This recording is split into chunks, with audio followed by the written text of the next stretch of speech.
Mr. President, I want to come down and talk about a topic that a number of senators have been talking about, a number of senators have been focused on, and that is the topic of Taiwan and potentially the defense of Taiwan and support for Taiwan.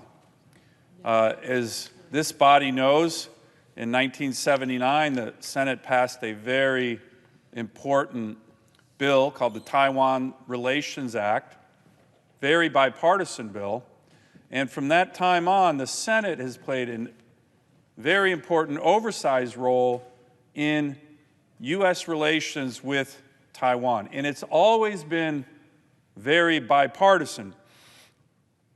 Recently, Mr. President, a bipartisan CODEL led by the chairman of the Foreign Relations Committee, Senator Menendez, but many other senators, Senator Graham, Senator Portman, Senator Sass, all traveled to Taiwan.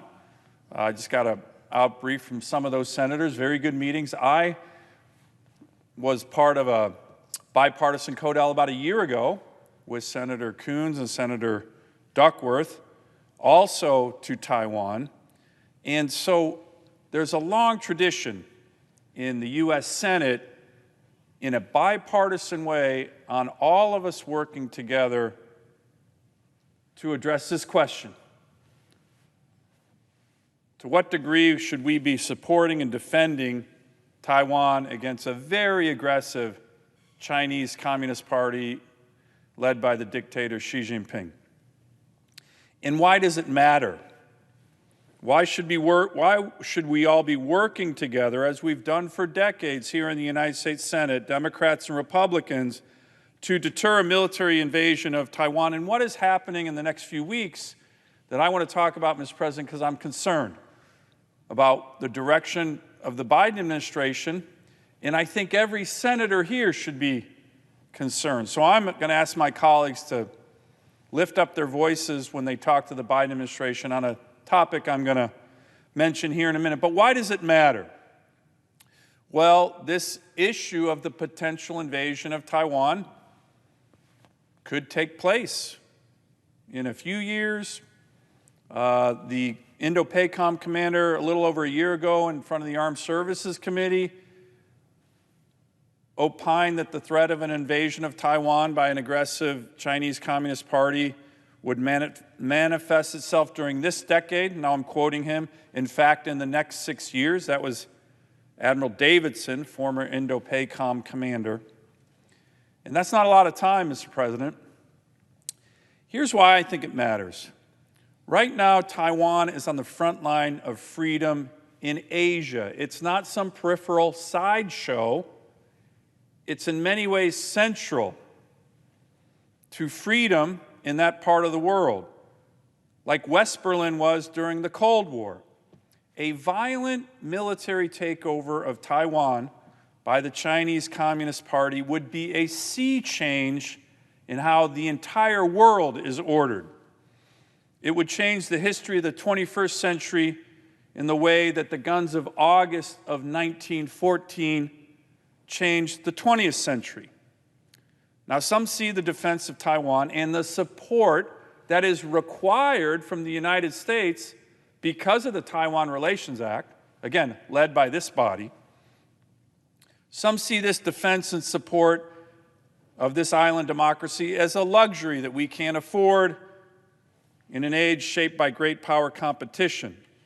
I actually believe, Mr. President, and I believe many senators, Democrats and Republicans, believe the opposite, that a Taiwan under China's control would decisively advance Beijing's campaign to export its authoritarian model around the world, to separate the United States from our democratic allies, and would certainly be part of Xi Jinping's goal of excluding the United States from the Indo-PACOM theater. Taiwan, a thriving, prosperous Chinese democracy that holds free election and bounds its power by the rule of law, is central to the free world and its future. And by the way, if you're an American citizen, regardless of political party, you should take pride in the fact that this country, or this island democracy, is free. Because it wouldn't have happened without the sacrifice and resources of the United States and our military. And that is a fact. So, Mr. President,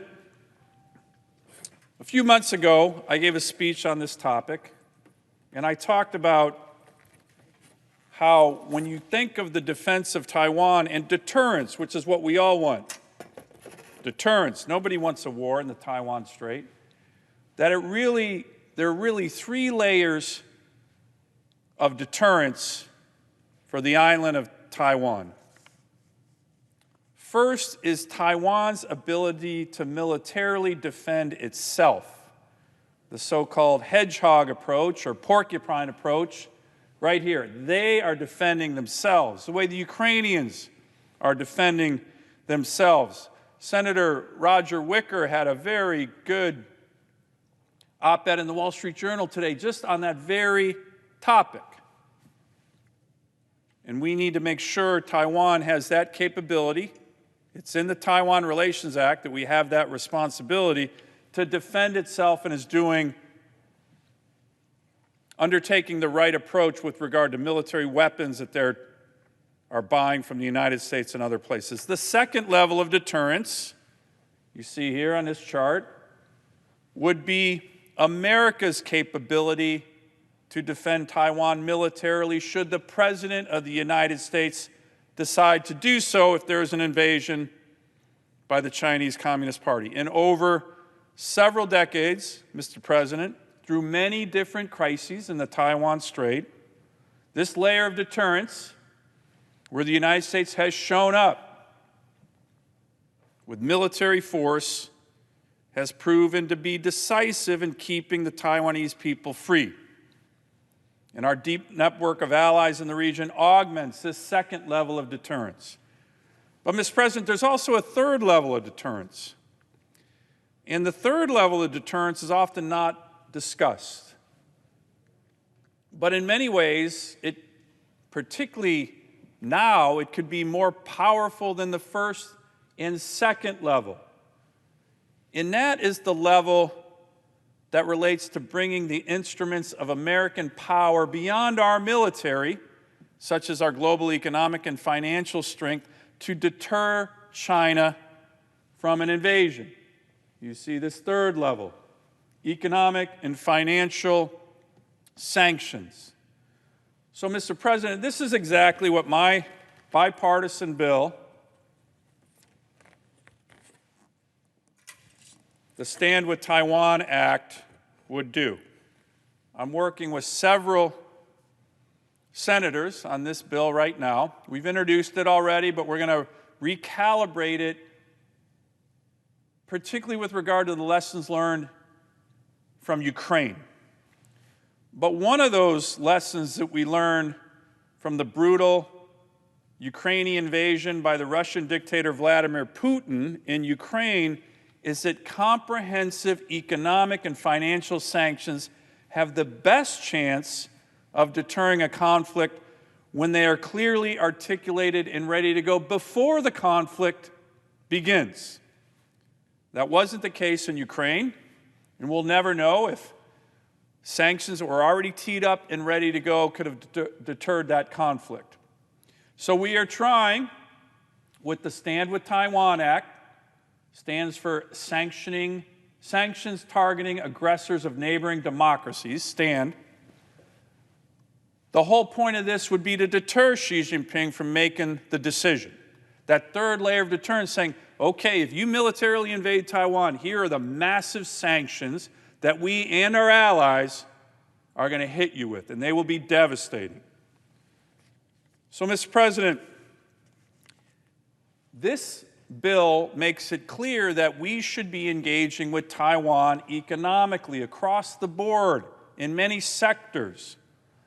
And this is where I have deep concern, and I believe many of my colleagues here in the U.S. Senate have deep concerns about the direction that might be happening with regard to the Biden administration. Now, look, I'm somebody who, will be critical of the Biden administration when I think they're not doing a good job on certain things. And I do that a lot, particularly in a topic I'm going to talk about here in a minute, energy. But in other areas, particularly as it relates to the Biden administration's relationship with regard to our allies and Taiwan, I've been supportive of a number of their initiatives, vocally, because I think they have strengthened American interests in the Indo-PACOM theater. What are those, Mr. President? Well, for example, the Biden administration took this initiative from the Trump administration, actually started in the Bush administration, called the Quad. That's the biggest democracies in the Indo-PACOM theater, us, Japan, Australia, and India. They've taken that grouping, which during the Trump administration was reinvigorated, particularly by Secretary Pompeo, at the minister level, and the Biden administration has taken that to the leader level. The President of the United States meets with the leaders of Japan, Australia, and India on a regular basis. That is good. That's smart policy. They have also launched another very innovative policy, the Australia, UK, US agreement to work together on military and defense issues, submarines, nuclear subs, AI, quantum, computing. It's called the AUKUS initiative. I think it's a really innovative initiative and have been one of the most vocal supporters of it in the US Senate. The Biden administration has also been pressing the G7 to do more as it relates to Taiwan. First time ever in the G7.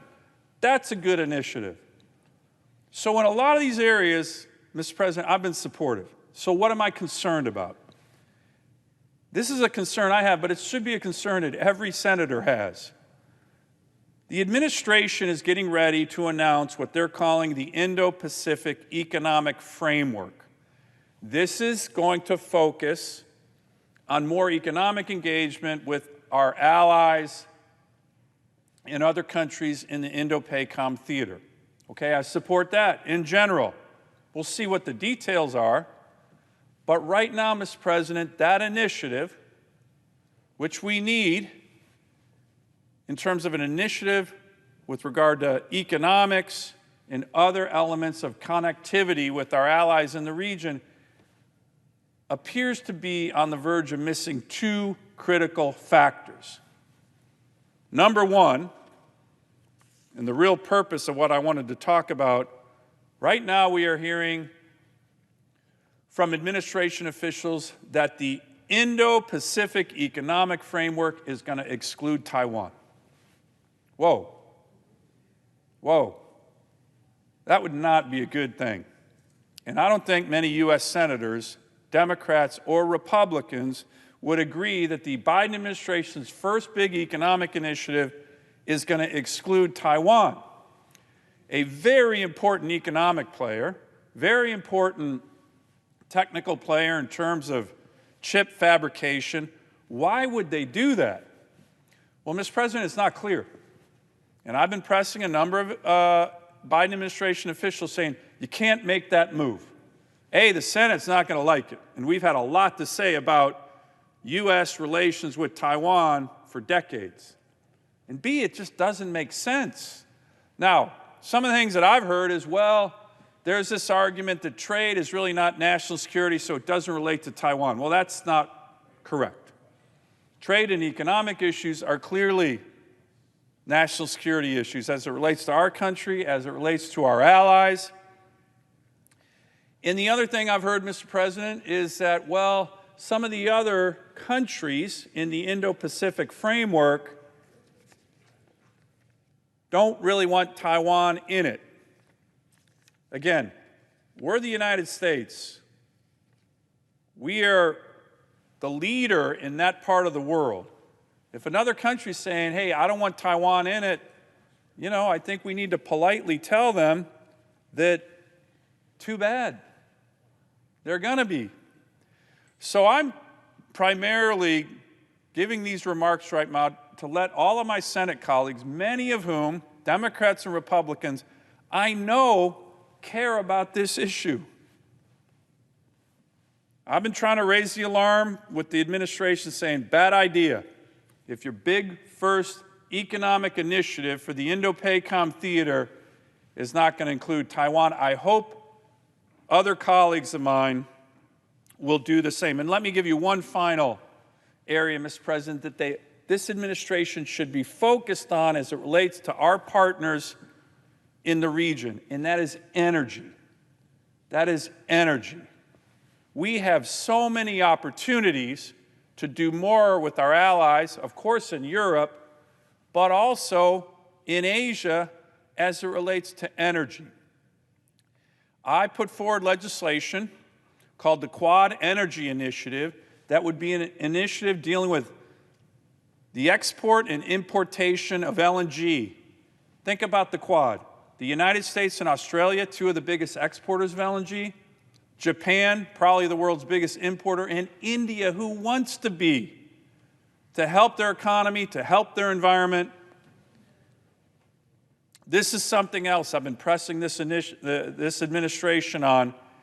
It will help our trade deficits. It will help our energy security. And Mr. President, you know I've talked about this a lot. It will help global emissions.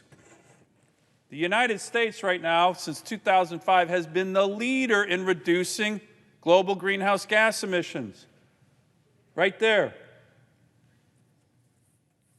Declined by almost 15% since 2005. India, China, everywhere else, significant increases. More American clean-burning LNG to our allies in the region, the Quad, but heck, even China would help us, our national security, our workers at home, and our environment and the global environment. So, Mr. President, I just want to end with this.